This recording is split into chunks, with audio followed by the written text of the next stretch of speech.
Hello বন্ধুরা, আজকে আবার এসে গেছি। দেখো, একটা কাতলা মাছের তেল ঝাল করব, দেখাবো, আপনাদের শেয়ার করব। আমি এই যে তেল কড়া গরম হয়ে গেছে, দেখো তেল কিন্তু গরম হয়ে গেছে খুব বন্ধুরা। আমি গোটা গরম মশলাটা দিলাম, এলাচ লবঙ্গ ডালচিনি দিয়ে দিলাম, আর তেজপাতাও আমি দিয়ে দিলাম, তেজপাতাও দিয়ে দিলাম। এরপরে আমি পেঁয়াজ দিয়ে দিলাম। তেলটা তো গরম হয়ে গেছে,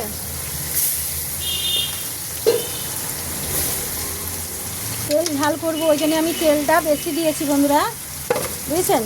কাতলা মাছের তেল ঝাল করব, কালিয়া করব না, মানে একটু তেল থাকবে ওপর ওপর। দেখুন পেঁয়াজটা লাল করি, দেখতে থাকুন। পেঁয়াজ দেখুন লাল হয়ে গেছে কিন্তু বন্ধুরা, দেখেছেন পেঁয়াজ কিন্তু আমার লাল হয়ে গেছে, সুন্দর লাল করে ফেলেছি বাদামের মতন।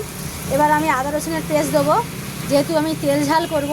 একটু রসুনের পেস্ট 1 চামচ ভর্তি করে লাগলো, এই দেখুন এতটা লাগলো। এবার একটু ভেজে নেব,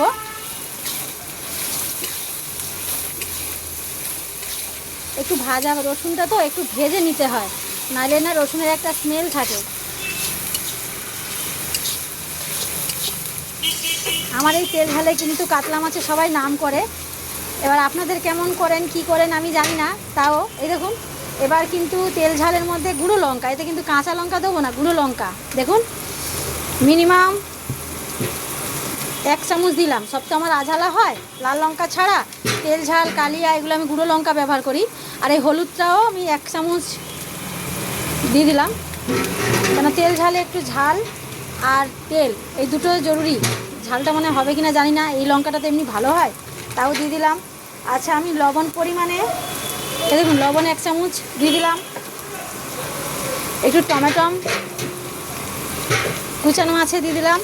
দিয়ে আমি এবার এটাকে বেশ করে কষাবো বন্ধুরা, ভালো করে সুন্দর করে কষিয়ে নেবো। কষাতে থাকি, দেখতে থাকুন। আর কিন্তু আমি এতে কিছু দেবো না, এখন দেবো না, এখন কষিয়ে নিই, তারপরে কী কী দেবো দেখাচ্ছি। এটা মেন মশলা কষানোর ওপরে নির্ভর, বুঝেছেন। এই দেখুন তেল ঝালে কিন্তু তেল কিন্তু ওপরে চলে এসছে, দেখেছেন বন্ধুরা। আর কষা দারুণ হয়ে গেছে, এটা যা সেন বেরিয়েছে না, ফাটাফাটি করে খেয়ে দেখবেন, এত সুন্দর। কিন্তু মাছ তো দিতে হবে, মাছ তো ফোটাতে হবে, মাছটা তো একটু ঝোলে না ফুললে হবে না।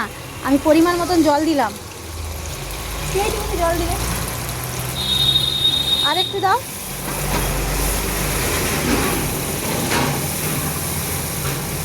মাছ ফুটবে, মশলাটাও ফুটবে,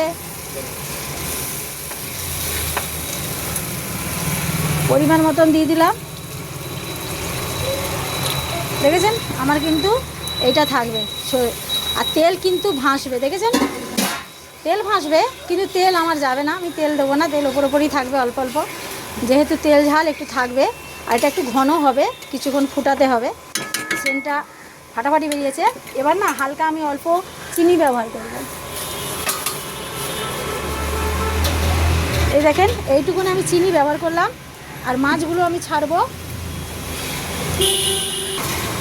এই দেখেন মাছ ঝোল মাছ একসঙ্গে কিন্তু আমি ফোটাবো। এই ধরুন কাতলা মাছ,